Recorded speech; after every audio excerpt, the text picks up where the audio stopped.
Hello guys, welcome back to one more mini vlog. మాకైతే శివరాత్రి రోజు శ్రీశైలం నుంచి శివయ్య దగ్గర నుంచి మాకైతే పిలుపు వచ్చింది.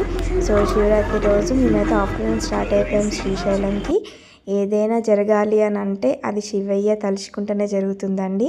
మేము ఎన్నిసార్లు అనుకున్నాం, బట్ శివరాత్రి రోజు పిల్లలతో కుదరదు అనుకొని చాలాసార్లు డ్రాప్ అయినాం. బట్ ఈసారి మాత్రం అనుకోకుండా స్టార్ట్ అయ్యాము. సో శ్రీశైలం వెళ్ళి శివయ్యని మనం దర్శనం చేసుకోవాలంటే దానికన్నా ముందు సాక్షి గణపతిని అయితే దర్శనం చేసుకోవాలి. సో సాక్షి గణపతిని అయితే దర్శనం చేసుకున్నాము.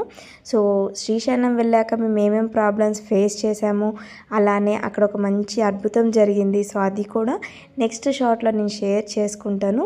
సో ఏ గుడిలోకైనా వచ్చాము అని అంటే కొబ్బరికాయ ఎప్పుడు కొడతారు, నాకు ఎప్పుడు ఇస్తారు అని చూసే పర్సన్ మా బావ అనమాట. వాడు ఆ బిజీలో ఉన్నాడనమాట. సో షార్ట్గా నచ్చినైతే లైక్ చేయండి, అలానే subscribe to my channel. Next షార్ట్లో కలుసుకుందాం.